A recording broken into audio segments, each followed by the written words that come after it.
bien s'entendre et pour bien s'écouter. Rendez-vous sur M, la petite radio du Grand Maghreb.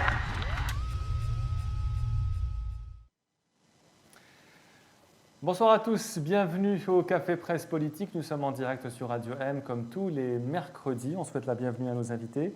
Mohsen Belabbas, président du RCD, merci d'être notre invité ce soir. Zohera Berkel, merci d'être venu. Ihsan Qadi aussi, bonsoir, merci d'être avec nous. Comme chaque mercredi, on a réintroduit cette tradition. On commence par l'image qui vous a marqué cette semaine. Monsieur Belabbas, qu'est-ce qui a attiré votre attention au cours de la semaine écoulée? Ce qui a attiré le plus mon attention dans la semaine écoulée, c'est essentiellement le bar en réalité. Donc c'est la matinée d'hier. Oui. En l'espace d'une matinée, on a montré la réalité de l'Algérie de 2021. Donc on avait en même temps un contraste entre une rentrée officielle dans une école choisie par le gouvernement où il y avait des tablettes qui ont été distribuées aux élèves, et dans le même temps nous avons vu des écoles, notamment dans la wilaya de Beyoul, où il n'y avait même pas les tables dans les classes, ou bien ils étaient en train de repeindre. Il y a eu aussi le cas où des enfants de 5 ans, de 6 ans qui étaient dans la boue parce que justement les inondations, ils sont intervenus au même moment qu'il y avait cette rentrée scolaire. Je me souviens que durant les feux de l'été, beaucoup d'Algériens ont lancé des alertes au mois d'août sur le risque des inondations. Donc, ils ont alerté l'opinion nationale, donc les dirigeants officiels, sur l'urgence d'aller agir en amont pour éviter qu'on se retrouve dans cette situation. Malheureusement, on s'est retrouvé encore une fois dans cette situation, et ça ne m'a pas empêché de me rappeler que l'année passée, le chef de l'État avait instruit pour qu'une enquête soit enclenchée sur les raisons justement qui est derrière ces inondations. En tout cas, le problème au niveau des regards, on n'en connaît pas les résultats de cette enquête, parce que c'est une demande officielle qu'il a faite dans une réunion officielle du gouvernement. Voilà. Et cette fois aussi, il y a eu l'ouverture d'une enquête sur le responsable de ces inondations. Ihsan Qadi, qu'est-ce qui vous a marqué cette semaine? Alors, l'image de la semaine, pour moi, c'est une peur de la semaine. C'était la peur que la transition politique s'arrête au Soudan avec la tentative de coup d'État. Parce que ça fait beaucoup quand même. On a un début de contre-révolution en Tunisie avec la charge de Kais Saïed contre le Parlement qui est en train de se préciser, et on risque d'avoir un arrêt de la transition politique en Tunisie. Si l'armée devait s'emparer à nouveau complètement du pouvoir au Soudan, ça aurait été dramatique. On n'a pas besoin d'aussi mauvaises nouvelles en ce moment. Qu'est-ce qui vous a marqué cette semaine, Zohera Berkan? Moi, c'était lors de l'enterrement de Bouteflika, donc à Al-Alia exactement, où j'ai constaté, enfin moi je ne pensais pas qu'il pouvait y avoir encore des adorateurs de Bouteflika. Eh bien il y en avait, des adorateurs et des adoratrices en pleurs. Et, il y avait Mahda même qui est allé jusqu'à dire que قالت لهم أنا tellement نحب بوتفليقة que حليت une page Facebook وسميتها حبيبة بوتفليقة. Donc c'est moralité, donc les potentats ont toujours et encore des adorateurs. Et nous aurons l'occasion de revenir sur l'enterrement de l'ancien président Abdelaziz Bouteflika. On commence avec vous, M. Belabbas. Vous avez fait aussi l'actualité cette semaine, puisque votre parti, le RCD, a décidé de ne pas participer aux élections locales qui auront lieu au mois de novembre prochain. Vous avez aussi boycotté les élections législatives. Est-ce que finalement le boycott est une solution pour un parti politique qui ne pourra pas exister dans ces assemblées à la fin de l'année? Est-ce que c'est une position que vous assumez aujourd'hui et que vous n'allez pas regretter? Tout à fait. D'abord, on n'est pas dans une posture de boycott des élections, mais on est dans une posture de rejet de tout un processus, de tout un calendrier qui a été entamé en décembre 2019. Un processus, un calendrier biaisé dès le départ. Mais plus que cela, nous refusons de cautionner des violations des lois de la République, de la Constitution, même si nous avons rejeté aussi le le référendum sur la Constitution, mais la Constitution est maintenant là. Il faudra la respecter. Nous avons remarqué que contrairement à avant mars 2021, nous avions à l'époque l'habitude, moi j'étais parlementaire à 2 reprises, donc j'ai fait demander au niveau de l'Assemblée nationale, à chaque fois qu'il y a l'ouverture de la session, on nous présentait un certain nombre d'ordonnances présidentielles pour leur adoption à la main levée. Donc ils ne sont pas soumis à débat, mais c'est une formalité qu'il faut respecter. Mais depuis le mois de mars à ce jour, aucune ordonnance présidentielle n'a été présentée devant le Parlement. En réalité, il ne s'agit pas seulement de l'ordonnance portant régime électoral, il s'agit aussi des ordonnances portant un certain nombre de lois qui sont en ce moment utilisées dans les tribunaux contre les citoyens qui sont arrêtés sous prétexte qu'ils ont participé à une manifestation ou bien ils se sont exprimés sur les réseaux sociaux. Est-ce que c'est un oubli de la part des officiels?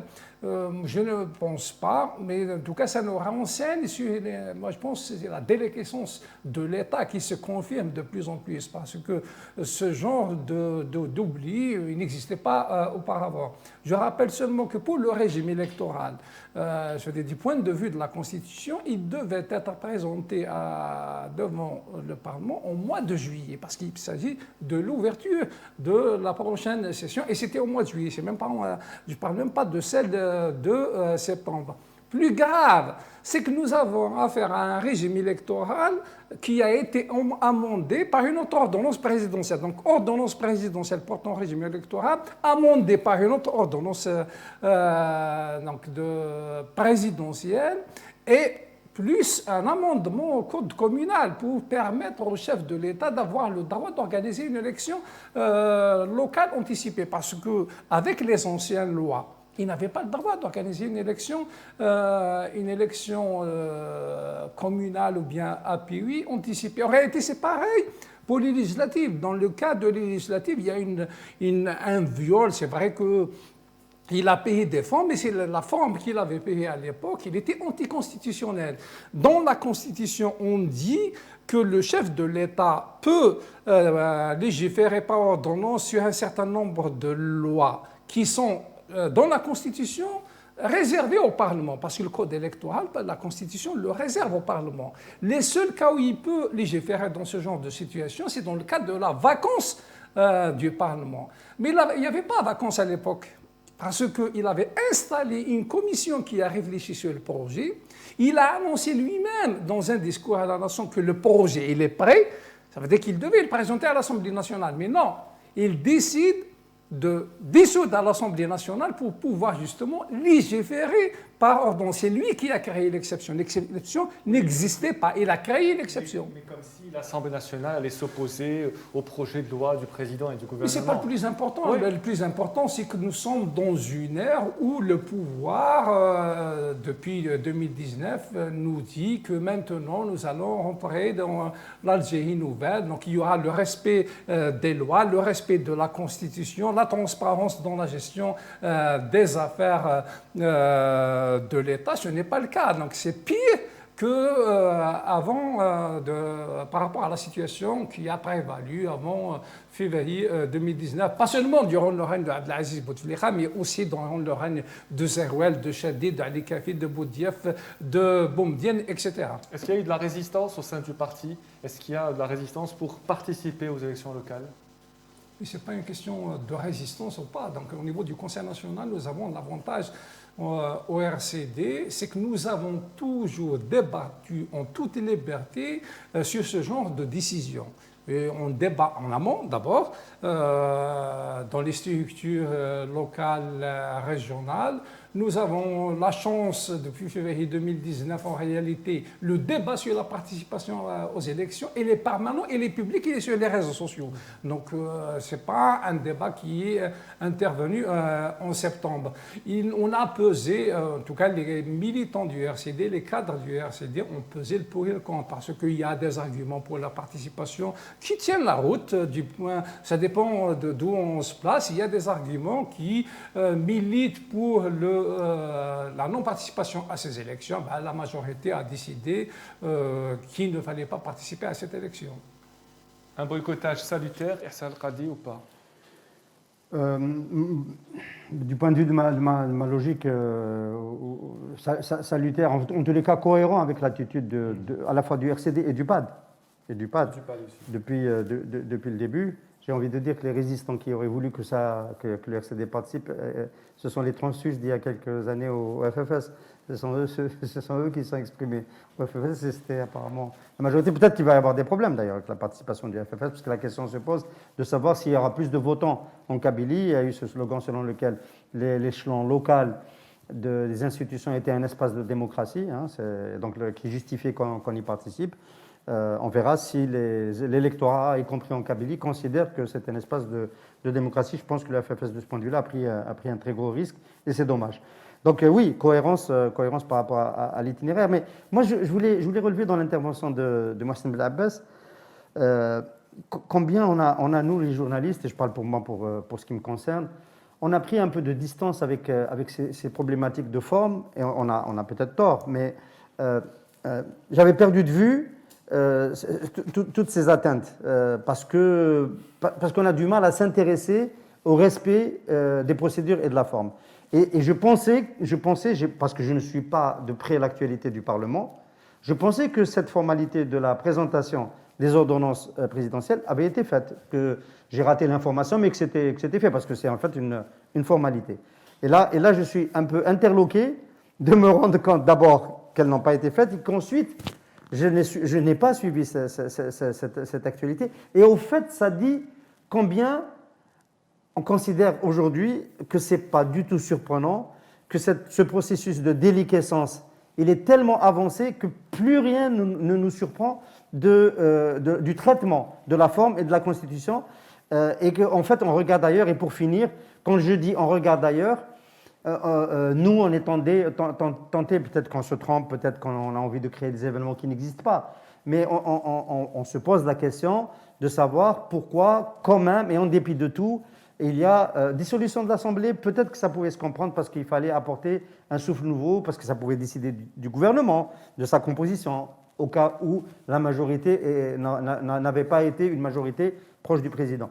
Mais les élections locales, on aurait pu comprendre qu'on continue jusqu'à l'échéance, parce que de toute façon, ce sont les formations politiques qui sont à l'Assemblée, pour une partie d'entre elles, qui sont aussi dans les APC.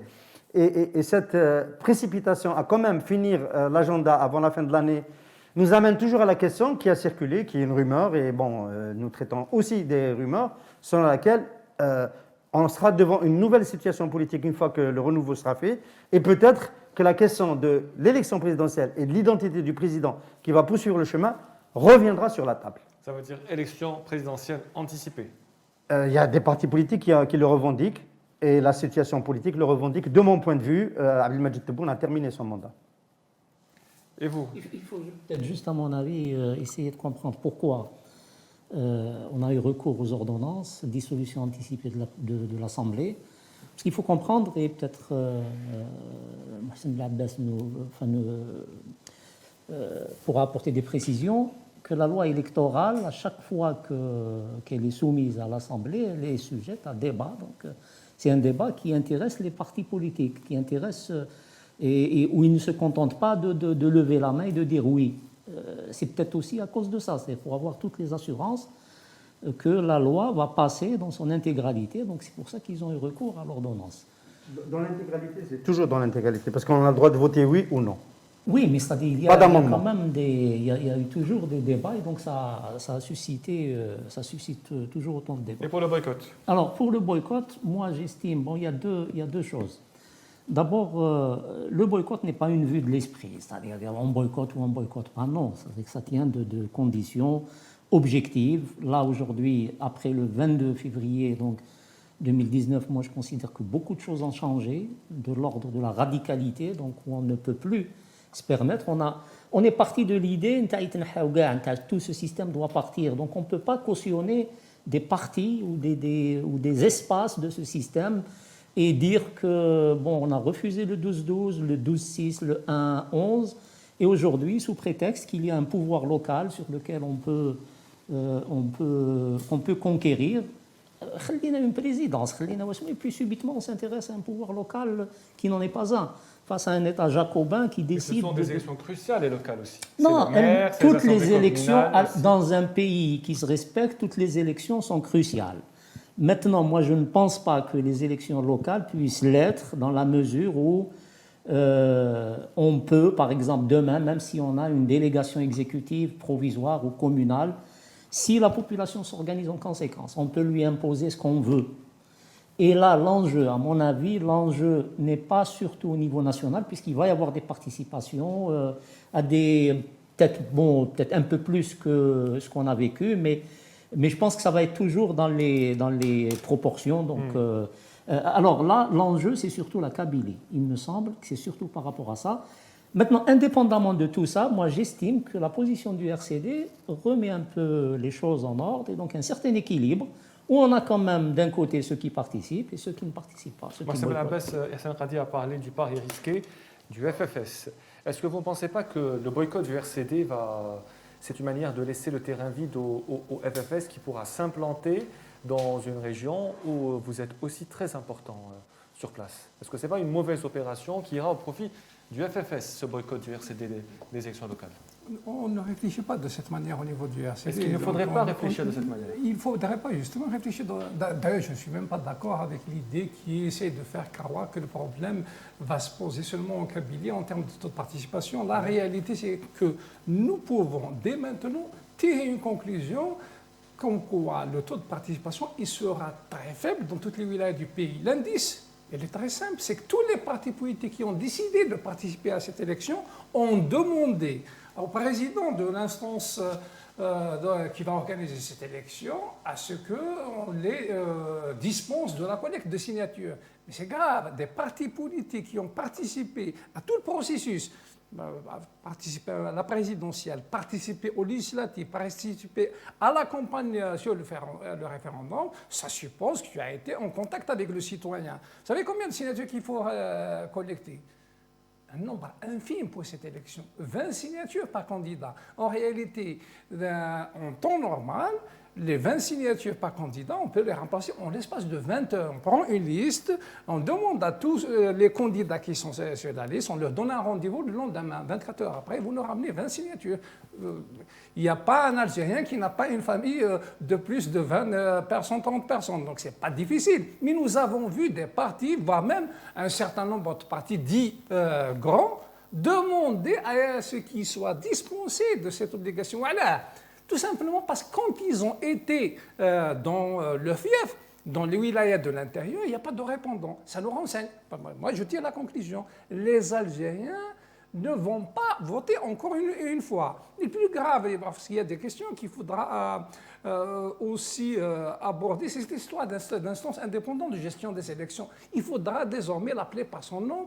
C'est un ministère de l'Intérieur bis. C'est un ministère chargé de l'organisation des élections. Il n'a rien d'indépendant, il n'a rien d'autonome. Nous l'avons maintenant compris. C'est tout le monde qui est là compris. Mais sinon, s'agissant de la Kabylie, moi je suis convaincu que le taux de participation il va être très faible, parce qu'y compris quand nous participions tous aux élections en Kabylie, le taux de participation était très faible. Moi, je me souviens de 2017, les élections locales, je pense, si ma mémoire est bonne, le taux de participation pour les locales, là où il est Tizi Ouzou, c'était à peu près 33-34%. Alors qu'à l'époque, il n'y avait pas de boycott. Même du temps de Chebli, pourtant on gonflait les statistiques, la Kabylie et Alger étaient les taux les plus faibles. Là maintenant, rapidement, l'enjeu, pourquoi la Kabylie? Parce qu'aujourd'hui, on voudrait, même si le taux est là, par exemple à 10 ou 12%, je pense que ça serait intéressant pour le pouvoir pour dire, voilà, on a quand même réussi à casser ce zéro participation en Kabylie. Donc c'est pour ça que l'enjeu, à mon avis... Ce n'est pas une demi-victoire pour le pouvoir, le boycott du RCD, ok, mais il y a la participation du FFS. C'est une question. Le pouvoir qui, dans le contexte de l'Algérie d'aujourd'hui, après l'été que nous avons vécu avec, les cataclysmes et l'impasse politique et le tout sécuritaire et la lutte des clans à la tête du régime, obtenir la participation d'un parti qui s'est beaucoup affaibli ces dernières années avec la résistance qu'il y a à son intérieur, si c'est le seul trophée qui peut prévaloir, dont il peut se prévaloir ces dernières semaines, ce serait quand même terrible. Ce n'est pas un enjeu. Et est-ce qu'il y a un enjeu en Kabylie notamment, puisque M. Belabès pense que même Non. malgré cela, Je pense il n'y aura pas une forte participation en Kabylie. Je pense que je vais dire un peu les choses, peut-être un peu la même chose que Marcin dans un autre langage. La rupture consommée entre les Algériens et le régime le 22 février va se prolonger très durablement. Il n'y a rien qui permet de la résorber. Il n'y a absolument rien qui permet. Il n'y a que des choses qui font que l'aggraver. Il y a eu une tentative, une illusion, Abdelmajid Tebboune, qui a duré, ça fait pchit au bout de quelques mois. Et donc aujourd'hui, ce n'est pas une élection locale qui va se faire. Même la remontée des cours du pétrole, qui est due essentiellement à la vaccination, je tiens à le dire, dans le reste du monde, ce qui permet aux places financières de considérer qu'on peut reprendre l'économie parce qu'il y a moins de risques de mortalité, même si le virus circule. Même la remontée des cours du pétrole, s'il devait atteindre $100 dans les prochains mois, il ne nous sortirait pas de la mauvaise passe dans laquelle nous sommes.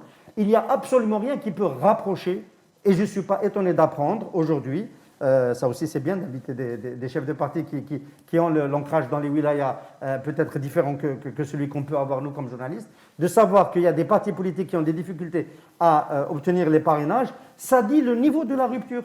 Et donc, pas d'enjeu de ce type-là, ce n'est pas le 27 novembre qui va sauver la feuille de route de la restauration autoritaire.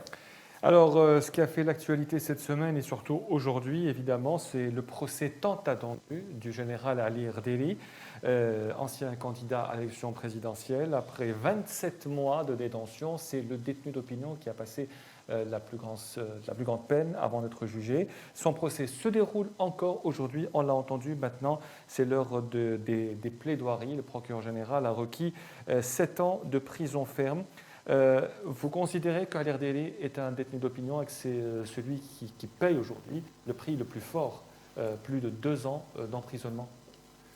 Je pense que nous sommes le seul parti politique à avoir assumé dans une déclaration publique une dénonciation de l'incarcération d'Ali Erderi. Ça remonte, je pense, au 9 août 2019. Donc à l'époque, nous avions dit que ce n'est pas normal qu'on instrumentalise la justice contre un ancien candidat aux élections présidentielles. Moi, je suis à l'aise de parler de M. Erderi puisque j'étais un des rares à avoir été très critique vis-à-vis de sa candidature en fin 2018. Mais il reste que, pour moi, c'est un détenu d'opinion. On a beau, par la suite, construire un certain nombre d'accusations sur, soi-disant, le viol d'une loi qui a été promulguée en 2016. Je ne crois pas, d'autant plus qu'à ma connaissance, il est sorti en retraite bien avant cette date. Mais le plus grave aurait été, dans le cas d'Ali Erderi, ce n'est même pas le fait qu'il a été arrêté.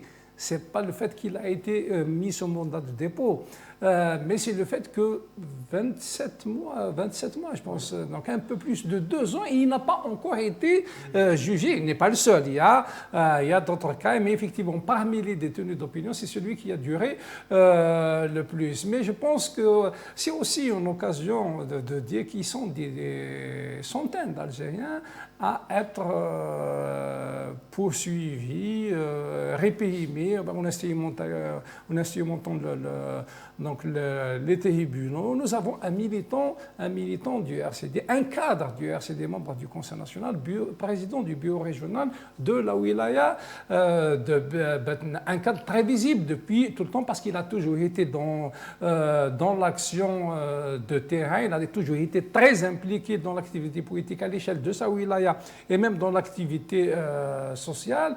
Eh bien, il est à son 6e jour en prison. C'est pas normal. Normalement,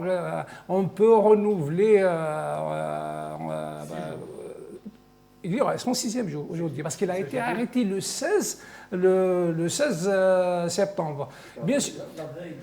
La veille du Conseil national. Donc, nous avons aussi un autre cadre du RCD, membre du Conseil national, qui est en prison depuis, je pense, le mois de mai, dans la wilaya de Relisa. C'est un membre du Conseil national. À ce jour aussi, il n'a pas été jugé. En plus, il a déjà été en prison et acquitté. Mais ils l'ont repayé une deuxième fois, ils ont fabriqué d'autres accusations et on attend quand est-ce qu'il va être jugé. Et bien sûr, il y a beaucoup de noms qu'on ne connaît pas. Moi-même, je ne connais pas tous les Algériens qui sont poursuivis. Mais le plus important, moi, je l'ai toujours dit, je le répète, je dénonce ces arrestations arbitraires, je dénonce cette instrumentalisation de la justice contre des citoyens qui n'ont fait qu'exercer des libertés consacrées par la Constitution algérienne. Il importe peu pour moi l'appartenance idéologique des uns et des autres, militaires ou civils. Le plus important, c'est que c'est des Algériens qui ont exercé leur liberté et ils ont été réprimés pour avoir exercé cette liberté. Comment vous réagissez? Je demande la libération de tous les détenus. Comment vous réagissez à ceux qu'on accuse d'appartenance au MAC ou à la Cheb, par exemple, et qu'on met en prison? C'est la même réaction. Vous savez, moi j'ai de l'expérience par rapport à cette question parce que je me souviens du temps de Abdelaziz Bouteflika. À certains moments, les chaînes de télévision ont osé m'inviter, je parle des chaînes privées, plutôt pas publiques. Ouais. La chaîne officielle, jamais. Mais il y a eu donc des chaînes qui m'ont invité. Mais à chaque fois, à l'époque, j'avais remarqué les questions ne portaient jamais sur l'actualité ou là sur des sujets qui pouvaient gêner le gouvernement. Mais c'est souvent sur le MAC, sur Farhat Mahani, sur un certain nombre de cadres FFS ou la RCD qui ont quitté. Et on m'a toujours demandé pourquoi vous ne condamnez pas le MAC. Et moi j'ai une réponse. J'ai toujours dit que moi, je ne suis pas d'accord avec le projet du MAC. Je ne partage pas le projet du MAC puisque je suis dans un parti qui milite pour la régionalisation modulable et qui milite pour la construction d'une entité nord-africaine. En réalité, pourquoi je réponds à chaque fois de cette manière? Parce que s'agissant de la condamnation, on condamne, on dénonce la corruption, on dénonce et on condamne les violations de la loi, on dénonce la torture, on dénonce le terrorisme, on dénonce l'utilisation de la violence. Mais je ne peux pas dénoncer une idée, un projet politique, je peux le combattre. Je combats l'idée de l'indépendance de la Kabylie. Oui, ça, oui. Je combats l'idée, par exemple, de l'islamisme politique. Je ne le dénonce pas, je ne le condamne pas. C'est un projet politique que je combats. Donc, vous condamnez des idées, mais pour vous, les responsables du MAC ont le droit de s'exprimer. C'est ça, c'est ce que vous voulez dire. En tout cas, c'est ce que j'ai dit en son temps, mais je continue à dire que maintenant, nous avons besoin de connaître les preuves que présente la justice algérienne. Parce que nous avons besoin de connaître les preuves. Moi, je ne peux pas croire un responsable, d'autant plus qu'il y a un problème de légitimité quand ils ont accédé à ce genre de responsabilité, à des paroles données comme ça. Nous sommes en 2021, les Algériens ont le droit de voir la police scientifique sortir sur le terrain, la police judiciaire sortir sur le terrain, produire des preuves. Ils n'ont pas fabriqué des preuves parce qu'il y a, c'est pas la même chose. Ma question était, vous combattez les idées du MAC, mais est-ce que vous considérez que les responsables du MAC ont le droit de s'exprimer et d'exprimer leurs idées sur les plateaux, par exemple? Vous savez, le plus grand problème, c'est déjà de trouver un espace pour le RCD pour qu'il s'exprime. Moi-même, je n'arrive pas à trouver un espace pour m'exprimer. Vous cherchez à ce que moi, je milite, à ce que des adversaires politiques aient un espace. On n'est pas... Si tu permets, oui. Dans les démocraties qui se respectent, les tendances indépendantistes ont droit de citer, c'est-à-dire ils sont même dans le Parlement, au Québec, un peu partout. Donc, il n'y a aucun problème. Moi, j'ai toujours dit que pour combattre une idée belliqueuse, il faut lui opposer une idée généreuse. Voilà. Donc c'est ça, c'est un combat d'idées et non pas d'ordonnance ou de décision du HCS. Et pour revenir à l'Irdéri. Oui, à l'Irdéri, c'est bien sûr un détenu d'opinion, mais c'est un détenu d'opinion très spécial. À l'Irdéri, il a fait en fait 2 mandats en prison. Il a fait un premier mandat à cause de Ahmed Gaïd Saleh, qui ne lui a jamais reproché, qui ne lui a jamais pardonné, d'avoir cassé le moule historique de l'ANP. C'est l'ANP qui décide de qui devient président de la République. Il y a une loi non écrite qu'Ali Rderi a violée et dont il savait très bien qu'elle pouvait lui attirer beaucoup de problèmes. Je pense que j'étais l'un des derniers journalistes à l'avoir invité pour un format long. Et il redoutait l'issue qui lui est arrivée parce qu'il s'était rendu compte combien c'était, entre guillemets, risqué et dangereux d'avoir fait ce qu'il a fait, c'est-à-dire ne pas attendre que la fumée blanche sorte du forum des hauts gradés, voilà, du conclave, mais qu'il fasse un pas de côté parce que retraité, parce que la Constitution le lui donne en tant que citoyen et qu'il se proclame candidat. Donc, et je pense qu'il y a eu un consensus dans la haute hiérarchie de l'armée pour le punir et donner un exemple à d'autres éventuels candidats. Et donc ça lui a coûté extrêmement cher. Son tort, c'est d'avoir été un général. S'il n'avait pas été un général... Oui, mais son tort, c'est d'avoir été un général qui n'a pas respecté la loi du milieu. Voilà. La deuxième condamnation, à mon avis, c'est celle qui nous intéresse le plus. Le deuxième mandat de ça, séjour en prison. Bon, je pense que je vais finir peut-être en prison à cause de ce que je vais dire, parce qu'Al-Majid Tebboune n'aime pas certains pas de côté. Il semblerait qu'il a envoyé Ras en prison pour ce qu'il a dit, et Fodil Boumala également. Mais moi, je pense qu'il était le détenu de Ahmed Gad Salah, il est devenu le détenu de Al-Majid Tebboune parce que l'acteur Ali Rderi, à l'extérieur, qui reprend sa fonction politique, à mon avis, il ne va pas l'abandonner, c'est un élément qui peut faire avancer la donne. Il y a quelqu'un qui a même utilisé la phrase, je ne l'endosse pas pour moi, Ali Rderi libre, la campagne présidentielle redémarre le lendemain. On a déjà parlé de cela, et moi-même, je pense qu'il y a cette question sur la table, peut-être pas avec cette célérité, peut-être pas sous cette forme, etc. Mais ce dont je peux me féliciter, moi, c'est que si Ali Rderi est libéré, et il doit être libéré, on n'a même pas besoin de le dire, il n'aurait jamais dû passer un jour en prison, et nous on ne s'est jamais privé de dire sur ce plateau combien il était injuste qu'il soit en prison. Libéré, il offre, avant de réfléchir, campagne présidentielle, de anticiper, etc., on n'en est pas là. Il faudra qu'il contribue à faire bouger l'agenda. C'est-à-dire qu'il y a plein de pôles politiques, le PAD en est un, mais il y en a plein d'autres, qui ont appelé à ce que l'agenda engagé, celui de la poursuite ou la prolongation du système autoritaire, qui soit abandonné pour qu'on puisse rediscuter, dialoguer d'un autre agenda. Et les passerelles qui auraient pu aider à faire en sorte que cette discussion trouve finalement une emprise sur la réalité, qu'il y ait des voix qui écoutent à l'intérieur de l'ANP, parce qu'en fait c'est de l'ANP qu'il s'agit, elles ont été absentes, on n'en a pas trouvé, ces passerelles. Aujourd'hui, Ali Rderi peut devenir, s'il est libre, s'il veut toujours faire de la politique, il peut devenir ce type de passerelle qui peut aider l'ANP à comprendre le Hirak, et le Hirak dans sa grande diversité, y compris avec les pôles politiques constitués, comprendre comment réfléchit l'ANP et pourquoi elle a autant peur du changement. Le tort de Rderi, je pense que c'est d'avoir été justement un ancien général, parce que ça lui a joué un mauvais tour des deux côtés. Aussi bien le Hirak qui a refusé de l'accueillir, je me souviens que à sa sortie, je crois, le 1er ou le 8 mars, je ne me rappelle plus exactement. Parce qu'il avait maintenu sa candidature avec son président. Bon, donc, mais c'était surtout le général qu'on huait. Et donc, même quand il y a eu le comité de soutien à Rderi, ce n'est que tardivement que le Hirak a accepté de prendre, si on veut, de laisser s'exprimer ce soutien à Rderi. Mais la première fois que son comité est sorti, il a été hué et chassé pratiquement. Alors, moi, je considère que Rderi, c'est une victime collatérale d'une chasse aux sorcières qui s'est soldée donc, par l'arrestation de Toufiq, Saïd, etc. Il est Rabrab, etc. Donc, dans le... maintenant, ce qu'on lui reproche, on apprend aujourd'hui qu'on s'appuie sur des dires de Rderi en 2018 sur l'Ouatan, sur les colonnes de l'Ouatan, et donc on l'arrête en 2019, et ça c'est une marque de fabrique de ce système, c'est-à-dire de prendre les gens et puis de leur chercher des noises, donc comme on a fait pour Tabou, comme on a fait pour pas mal de gens, de remonter dans le fil de l'histoire pour leur trouver des accusations. Aujourd'hui, la finalité, donc moi alors pour le caractère le statut de Rderi, plus qu'un détenu d'opinion, c'est un détenu politique, au sens plein du terme, parce que il a porté aussi un projet, il a porté...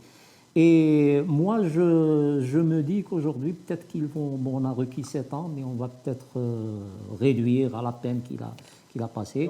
Mais sinon, dans le futur, moi, je le vois facilement présidentiable et que ce serait peut-être le successeur de Tebboune.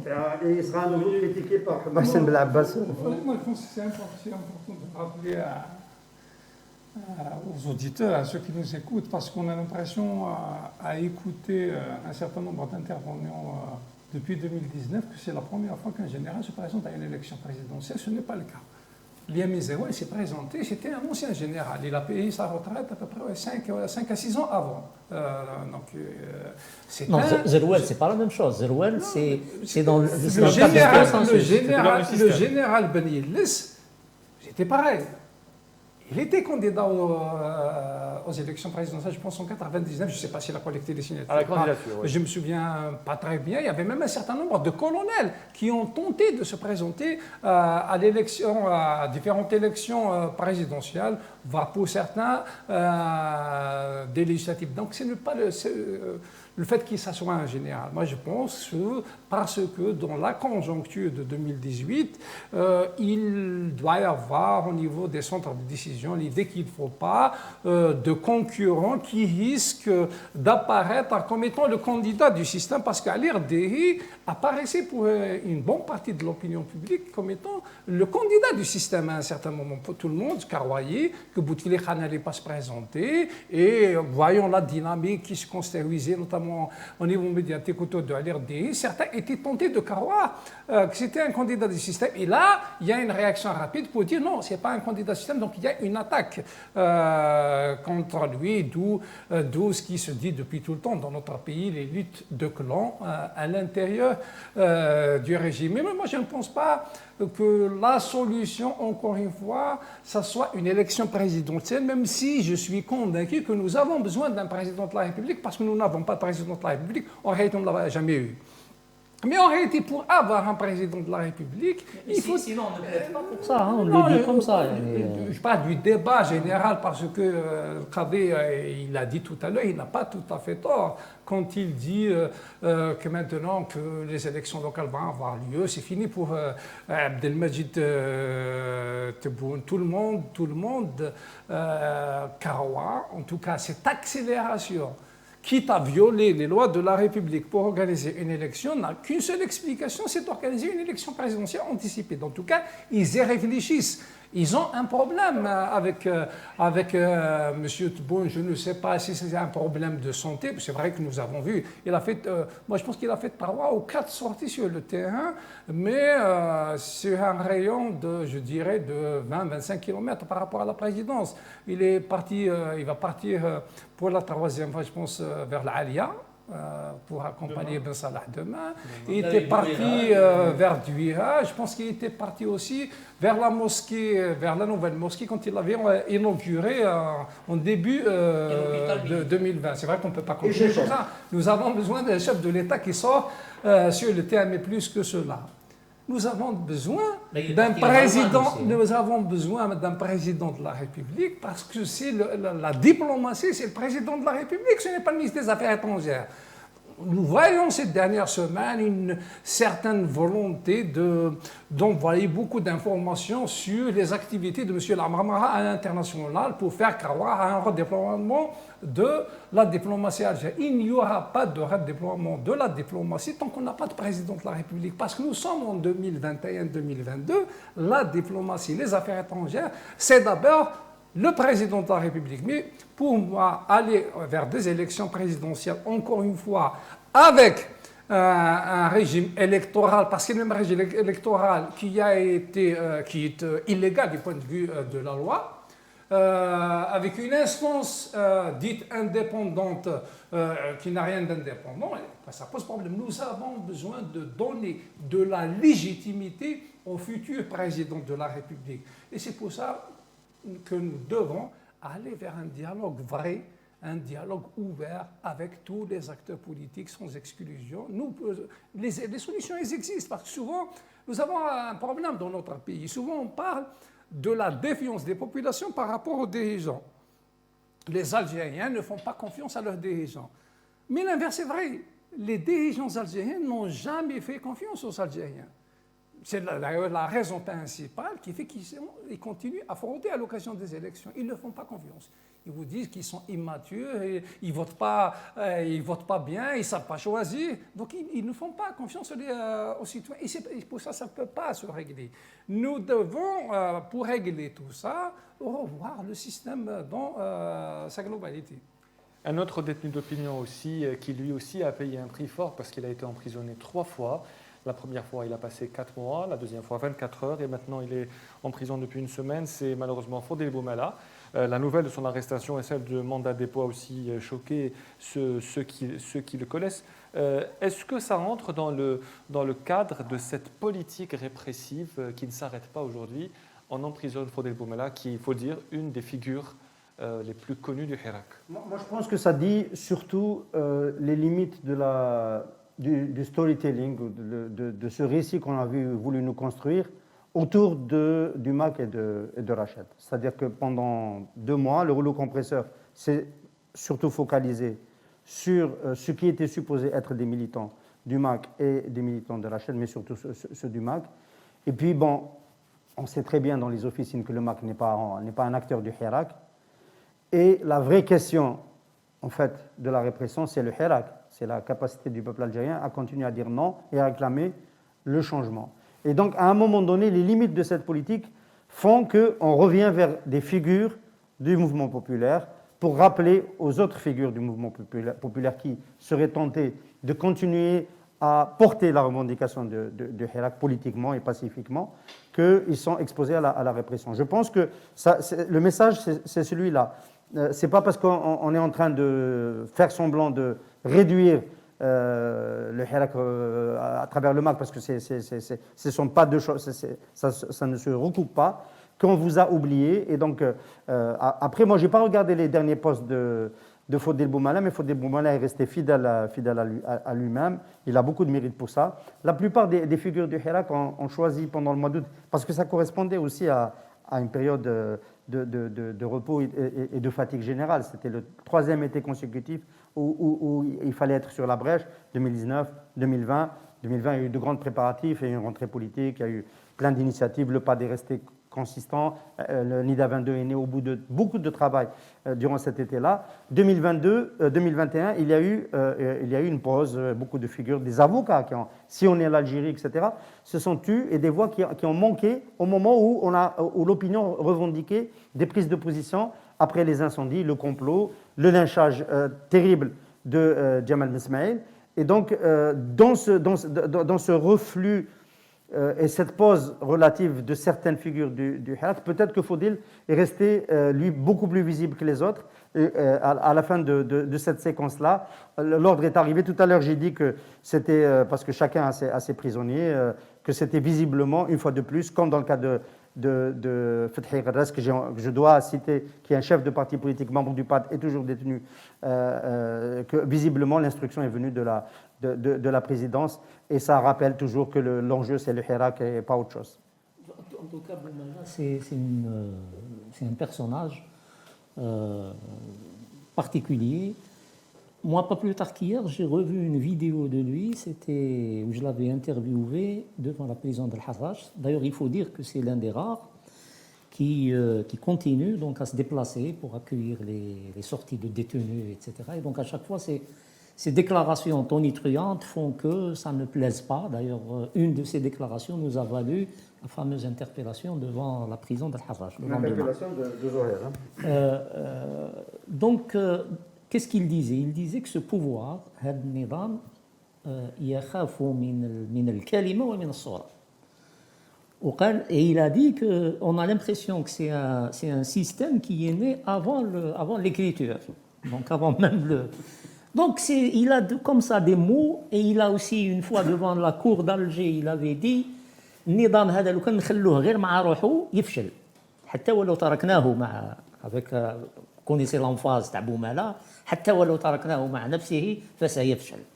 Donc c'est tout ça, c'est les mots percutants تاع Boumela qui, à mon sens, c'est l'accumulation هذه, pas uniquement un poste ou deux postes, mais c'est un tout. Et puis ça vient à un moment précis la veille d'élection, là, il faut s'attendre d'ici le 27 novembre à ce qu'il y ait encore d'autres fournées de... Non, mais chez Zed, ça c'est une réalité. Il faut s'attendre. Bon, il y a le procès de Khaled. Moi, je ne sais pas, il tombe au mauvais moment. Je pense que il y a une rumeur qui dit qu'ils vont peut-être le reporter, même s'ils le tiennent. Bon, ça va être. Mais à travers Khaled, moi, ce que j'aimerais relever, c'est que pour Khaled, on a fait une mobilisation extraordinaire à son époque, dans des moments très difficiles. Et moi, je m'en veux aujourd'hui qu'on ne puisse pas faire la même chose pour 3 autres journalistes. Rabah Karash, Mohamed Moulouch et Hassan Bourras. Et ça, c'est dommage. Et il faudrait et même dans le cas de Moulouch, quand on voit que son propre journal, ne fait presque rien, même pour Karash. Donc ça, c'est terrible ce qui se passe.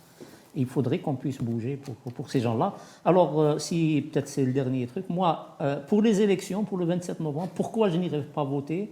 Pourquoi je boycotte? C'est parce qu'il y a quand même encore 228 détenus, il y a 3 ou 4 journalistes en prison, il y a ces atteintes aux libertés. Donc tout ça, je ne peux pas faire fi de tout ça, passer sur ça et aller voter. Sur Fathi Gharras, on a l'impression que les partis politiques ne se mobilisent pas beaucoup pour demander sa libération. On oublie qu'un chef de parti agréé est en prison en Algérie parce qu'il a critiqué le président de la République. Je ne sais pas pour les autres partis politiques, mais en tout cas du côté du RCD, nous avons fait ce qu'on pouvait faire. Moi-même, j'ai fait un communiqué, et le RCD en tant que parti il a fait un communiqué. Dans mon dernier discours, j'ai parlé des chefs de partis politiques qui sont en prison, mais maintenant il y a une réalité. Et cette réalité, il faut savoir que les acteurs politiques eux-mêmes, ceux qui sont en prison, l'acceptent. Je connais bien Boumela, je connais aussi M. Arras. Pour eux, ça ne pose pas vraiment problème. Donc c'est un combat, ils savent qu'ils sont en prison en violation de la loi, ils savent qu'ils sont en prison parce qu'il y a une dictature qui se met en place, mais comme tous les acteurs politiques, je suppose qu'ils sont en train de dire que malheureusement, le pouvoir a vu que cette répression, ces emprisonnements n'ont pas réglé nos problèmes. Ça veut dire que la logique, parce qu'il y a un certain moment où tu te dis, si c'est moi le problème, prenez-moi en prison, malèche. Mais là, on voit que ça ne règle pas le problème des Algériens. Le problème des Algériens, il est dans son système. Il n'est même pas dans les individus. Il n'est même pas dans M. Tebboune ou là, de M. Rachid Gahiha ou là, à l'époque dans M. Bouteflika. Il est dans le système. C'est ce système qu'il faudra revoir et c'est la manière de réfléchir qu'il faudra revoir. Je prends un exemple. On a été pendant longtemps dans une guerre froide qui ne disait pas son nom avec le Maroc. Une guerre froide. Maintenant, c'est une guerre froide qui dit son nom. C'est un qui m'a fait de l'espace local et même les frontières. Les relations diplomatiques sont rompées. Oui. Mais quand vous êtes en guerre, il faudra réfléchir sur comment gagner cette guerre. Parce que maintenant, c'est une réalité. Il y a une guerre froide entre l'Algérie et le Maroc. Qu'est-ce qu'on fait pour gagner cette guerre? Rien. Encore une fois, on essaie d'amuser la galerie à l'international en disant « je n'ai pas besoin d'intermédiaire pour revenir sur la décision elle est souveraine », alors que le problème, il est ailleurs. Moi, je l'ai dit le week-end dernier, le problème de l'Algérie dans l'inexistence d'influence en Afrique. En réalité, on n'a pas d'influence, monsieur, on a perdu notre influence. On n'a plus d'influence, pas seulement en Afrique, y compris en Afrique du Nord et dans le Sahel. Non, moi, je ne pense pas que ça soit très grave, parce qu'il y a moyen de rattraper ça. Mais je ne vois pas d'action ou de réflexion sur la manière avec laquelle nous devons se redéployer pour regagner des espaces, regagner de l'influence, parce qu'on ne se projette pas sur le long terme. On gère le statu quo. Nous avons affaire à des dirigeants qui gèrent... Je prends un autre exemple. Oui. Les décisions intempestives. Par exemple, dans l'affaire du gazoduc qui passe par le Maroc pour acheminer le gaz naturel vers l'Espagne.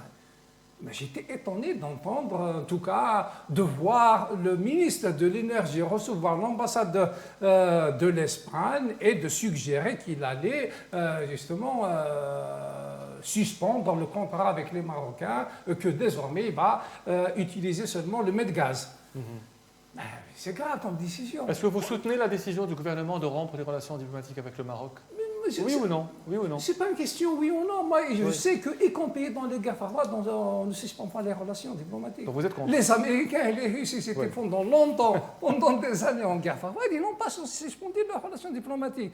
C'est pour ça que je dis, en termes d'initiative, ils ne savent pas faire et c'est dangereux pour le pays. C'est pareil pour l'affaire du... Parce qu'il faut en parler. Ça coûte de l'argent, cette décision qui a été prise par les autorités. Parce qu'il y a un certain nombre, en tout cas, de journalistes qui ont dit que les Algériens payent les Marocains. C'est vrai. On vend moins cher le gaz naturel pour les Marocains. C'est vrai. Mais combien va nous coûter ce renoncement à l'utilisation de ce... 2 milliards et demi de mètres cubes par an qu'on ne peut pas vendre pour le moment à l'Espagne. C'est énorme. Et au Portugal. C'est énorme. 2 milliards et En plein demi. crise comme celle-là, parce que j'ai entendu dire... C'est 2 milliards et demi qu'on n'arrivera pas à acheminer tant qu'on n'a pas trouvé une solution. Non seulement on aura des problèmes financiers, mais on aura des problèmes avec les Russes et les Portugais, parce qu'ils ne vont pas accepter de se retrouver du jour au lendemain sans les quantités négociées au départ. Et ce n'est pas avec les métalliers, parce que, paraît-il, le gouvernement algérien, en tout cas c'est ce que j'ai lu dans la presse, ils ont dit qu'on va acheminer un certain nombre de quantités par des métalliers. Mais ça coûte cher, justement, le métallier. On peut imaginer M. Belabès, ministre de l'Énergie, dans un gouvernement d'union nationale, non? On va peut-être déjà l'inviter au Café des experts économiques, en attendant. On va commencer par ça. Une dernière question, on n'a pas beaucoup de temps. On n'a pas beaucoup de temps. On a déjà dépassé, on va essayer de faire un ou plusieurs tours de table. C'est un acharnement contre Bouteflika. Sur Abdelaziz Bouteflika, on commence par vous, Hassan. Abdelaziz Bouteflika est le premier ancien président de la République qui ne bénéficie pas d'un deuil national et de funérailles nationales. Qu'est-ce que vous en pensez? Sur le plan de la forme, moi je pense qu'il a bénéficié de tout. Hein. Ça s'est fait un peu de manière honteuse. Obsèques officielles. Ça s'est fait un peu de manière honteuse. Alors Watan avait publié obsèques à minima, d'ailleurs une qui a fait polémique. On n'en a pas parlé de cette une polémique. Qui a fait polémique dans les milieux qui sont à mon avis à côté de la plaque. C'est-à-dire que en fait, le métro d'Alger n'a pas repris depuis 2 ans parce qu'on n'arrive pas à le faire reprendre et on s'offusque de ce que, pour une raison de graphisme, le minaret n'apparaisse pas sur la... C'est terrible, c'est un peu aussi, ça fait partie un peu de l'ambiance générale. Dans l'histoire de cette une, à minima, ce qui m'a un peu choqué, c'est le communiqué de Belhamer sur la question. Et du ministère des Affaires religieuses également. Bon, à la limite, là, lui, il est dans son rôle. Mais là, en invoquant des lois, en faisant référence à des lois qui n'ont rien à voir. C'est-à-dire qu'il évoque par exemple la question des marques mais l'Ouatan n'a jamais utilisé le minaret à d'autres fins. Au contraire, on est dans la non-image, et là, ce qui est surprenant, c'est que, ce qu'il faut relever, c'est que la photo retouchée ne porte pas sur la mosquée. Si elle avait été, si par exemple il y avait un reportage sur la mosquée qu'on avait dénaturé ou retouché une photo, peut-être. Mais là, elle portait sur des funérailles. Donc, l'arrière-plan était accessoire. Moi, ce que je redoutais, pour se détacher un petit peu de l'actualité la plus immédiate sur les images ce que je redoutais, c'est un scénario à la tunisienne. Scénario à la tunisienne, c'est Bourguiba, en 87, il est impotent, il est débarqué par son Premier ministre. Il est impopulaire à ce moment-là, il voulait tuer Ernouchi, il avait embastillé la direction du GTT, etc. 13 ans après, il décède, il a résisté 13 ans, de 87 à 2000, et son élection est un soulèvement pacifique, tranquille, contre la dictature de Ben Ali. Et son image a complètement changé. Et en fait, ce que je redoutais un petit peu, c'est qu'à la vitesse à laquelle se dégrade le régime Tebboune, c'est qu'un décès de Bouteflika, un peu plus tard, dans 2 ans, devienne... tu étais étonné de voir qu'il y avait une personne qui le soutenait, mais voilà, devienne l'occasion de dire que c'était mieux parce que c'est ceux qui disent parce que les gens le disent mieux avant. Et de ce point de vue-là, c'est arrivé à un moment où la proximité avec ce régime actuel était encore trop fraîche. Il était embêté. Prendre cette distance, pas prendre. J'ai reçu en vidéoconférence Hamid Tammar, qui était son ami de lycée de Oujda et son compagnon de toute la vie, ministre pendant 12 ans. Sous Bouteflika, qui lui a dit, et j'ai tendance, je vais peut-être choquer des auditeurs, à penser aussi que l'État est obligé de respecter un certain nombre de règles dans le cadre de quelqu'un qui a été chef de l'État pendant 20 ans, Et elles ont que été donc on ne respectées. peut pas l'enterrer. Elles ont été respectées selon vous? Oui, je trouve que le compromis de ce point de vue-là, ne pas faire de direct à la télévision, pour ne pas en faire un événement trop grand, tout en lui donnant le char et les 3 jours de deuil, etc., c'est un Non, compromis. il n'y a pas eu 3 jours de deuil. Il n'y a pas eu la berne, un drapeau en berne. le drapeau en berne. Je pense que c'est un compromis qui, finalement, l'un dans l'autre, satisfait tout le monde. Si tu permets, pour replacer un peu les choses dans le contexte, Bouteflika décède. Moi, je pense qu'à partir du moment où il est mort, donc il commençait à constituer un vrai problème, son enterrement, ses funérailles, etc. Donc, on a laissé planer le doute. Entre Enterrement Benaknoun familial, et enterrement Alia. officiel. Donc, le seul communiqué jusqu'à présent, c'est celui de la présidence qui dit 3 jours, drapeau en berne. Ensuite, l'information a circulé officieusement qu'il y aurait un recueillement populaire au niveau du... Pas du peuple qui a été Mais annulé. je pense que les services de sécurité ont dû, dès vendredi, mettre les choses au clair et dire non. Un recueillement au Palais du Peuple signifierait que le char descendrait d'Idouche Mourad, qui est donc le trajet habituel de Hirak. Donc on ne sait jamais ce qui peut se passer, soit pour Bouteflika ou pour les contre, qui pourraient profiter de ce, à mon avis. En 30 secondes, une question pour te faire dépasser le délai du CPP On est déjà et dépassé, pour mettre mal à l'aise notre invité. Je sais qu'elle n'est pas contre à l'aise. Est-ce que tu as escamoté cette question de Bouteflika dans la discussion parce que le RCD a participé au gouvernement au début de l'ère Bouteflika? Non, mais j'avais posé cette question. Mais j'allais y revenir avant de participer, puis divorcer avec Abdelaziz Bouteflika. Divorcé, il peut nous le Non, rappeler. d'abord, moi, j'ai un autre regard sur l'affaire de l'enterrement d'Abdelaziz Bouteflika dernièrement. Je suis à l'aise pour en parler. Je suis très à l'aise. J'étais parlementaire en 2018 quand j'ai voté avec mes camarades députés à l'époque contre le viol de la Constitution qui a permis à Bouteflika de léguer un troisième mandat. Et je suis le premier responsable politique algérien à avoir, dans un discours à l'occasion d'un conseil national en décembre 2012, demandé la destitution d'Abdelaziz Bouteflika. Parce que moi, j'ai considéré en décembre 2012 déjà que Abdelaziz Bouteflika était fini. Et tout ce qui était venu après décembre 2012, c'est d'autres qui ont géré en utilisant.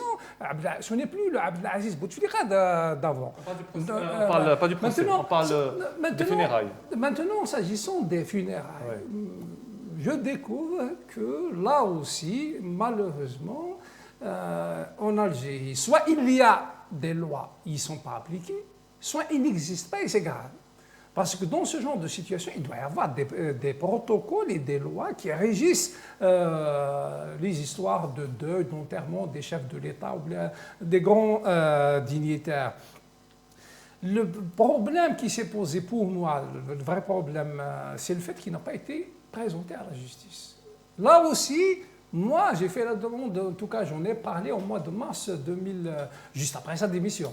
En mars 2019, j'ai dit que ce responsable doit être présenté devant les tribunaux. Parce que ça aurait été plus facile. Soit la justice va nous dire que finalement il n'est pas coupable, et ben, il faudra lui organiser des funérailles de chef d'État tel que c'est prévu par les lois de la République, soit il est coupable, donc ça va être un autre traitement. Mais c'est malheureux de constater en 2021, pour un pays qui a plusieurs reprises à décréter des deuils, pour des chefs d'État décidés dans d'autres pays. Souvent, c'est des dictateurs.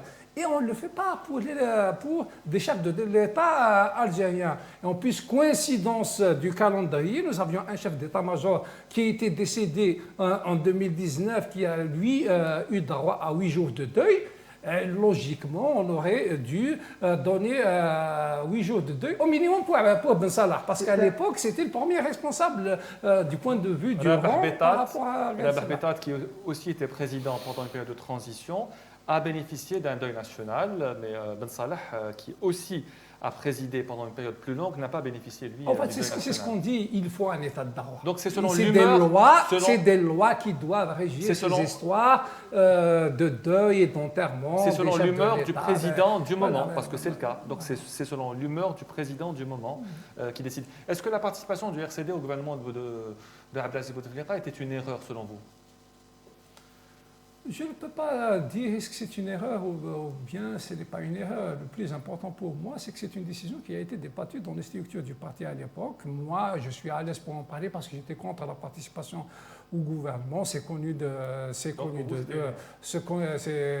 de tous. Mais dans tous les cas, je peux témoigner qu'à l'époque, il y a une majorité d'Algériens, en tout cas du côté médiatique, qui disait que ce chef de l'État est en train de faire du bon travail. Mais moi, dès le départ, en tout cas, je n'ai jamais cru la possibilité à ce que dans un pays comme le nôtre, un chef de l'État puisse réussir avec ce système. Parce que le problème pour moi, c'est un problème de système. Encore une fois, ce n'est pas un problème d'individu. Moi, je l'ai toujours répété, je n'ai pas de problème avec les individus. Mais ce système, il me pose problème. Ce système va envoyer l'Algérie vers la ruine. Vous avez parlé que vous souteniez Ali Rderi. Une dernière question, puisqu'on est dans le RCD. Est-ce que vous vous êtes déjà prononcé sur l'incarcération de Khalida Toumi, qui était une militante et une ministre du RCD au gouvernement? Est-ce que vous demandez, par exemple, aujourd'hui sa libération? Alors, dans le cas des responsables politiques, en tout cas des dirigeants qui étaient dans le gouvernement à l'époque, à partir du moment où ils sont arrêtés pour des affaires entre guillemets de corruption. On ne connaît pas le dossier. La seule chose qu'on demande, c'est qu'ils accélèrent la programmation de leur procès. Moi, je ne peux pas vous dire est-ce que Mme Khalida ou Yahya ou Sallam est coupable ou pas. Parce que là, il s'agit de problèmes de corruption. C'est des sangs faramineuses dont on parle. Mais ce n'est pas normal qu'on fasse traîner autant ces dossiers, d'autant plus que dans le cas de Ouihia et de Sallam, ça a été très vite. Donc les condamnations sont intervenues en l'espace de 6 mois. Et dans le cas de Khalida, ça fait quand même un peu plus d'une année. Donc là, encore une fois, c'est un problème d'état de droit, de respect des lois de la République et des deux poids, deux mesures dans notre pays. Juste un mot. Beaucoup de réactions sur la chaîne YouTube de Radio M ont déploré le fait qu'on ait donné la parole à Tamar, mais pas tous, et autant qui l'ont apprécié. Et surtout que Tamar se fasse l'avocat de cette façon-là de Abdelaziz Bouteflika. Et moi, je trouve que M. Tamar me pardonne pour cela, qu'en fait, il ne lui a pas rendu hommage. Il a voulu sortir ses principales qualités et il a beaucoup insisté sur le fait que c'était un tacticien, il l'a dit à 2 ou 3 reprises, un brillant tacticien. Et il a utilisé, je l'ai vu à l'œuvre dans des négociations à Londres, à Moscou, à Pékin, et il était brillant dans sa façon de manœuvrer. Et le fait de le confiner à cette image de tacticien, à mon avis, donne raison à un poste qui, je trouve, de qualité, de Abdelaziz Rahabi, qui a dit que Abdelaziz Bouteflika n'avait pas d'ambition pour l'Algérie. Ce n'était pas un stratège, c'était effectivement un tacticien et qui a fini comme un tacticien, c'est-à-dire en dehors de l'histoire. Et ça me rappelle la une de l'Express le 16 avril 1999, la revanche de Bouteflika. Si tu permets, Khaled, moi je terminerai par une anecdote. Oui. Nous sommes le 24 juin 1965, donc le journal Le Monde fait une interview. Moi, je parle d'Express, vous du Monde. Ouais, il interview une interview avec Fidel Castro pour lui demander son avis sur ce qui s'est passé en Algérie, 19 juin. Une semaine après le coup d'État, voilà. Même pas. Donc Fidel Castro répond, c'est un coup tordu de Abdelaziz Bouteflika, homme de droite, agent réactionnaire de l'Amérique. Voilà ce qu'avait dit Fidel Castro à l'époque. Il a changé d'avis et bien après, peut-être à cause ou grâce aux manœuvres du ministre des Affaires étrangères. Merci Mounir Sam Al-Abbas d'avoir été notre invité. Vous êtes le président du RCD. À très bientôt. Merci Hassan Qadi. Merci Zouahir Aberkan. On rappelle toujours qu'il y a des détenus d'opinion en Algérie. Fathi Abbas, président. 228 détenus d'opinion. Nous n'oublions pas aussi nos 3 confrères arbitrairement emprisonnés, Rabah Karesh, Mohamed Mouloudji, Hassan Bouras. Le procès en appel de Rabah Karesh est prévu le 4 octobre à Taman Rasset. Et évidemment, solidarité avec nos 2 confrères marocains toujours emprisonnés, Slimane Raissouni et bien sûr Omar Radi. Merci à vous et à mercredi prochain. Pour bien s'entendre et pour bien s'écouter, rendez-vous sur M, la petite radio du Grand Maghreb.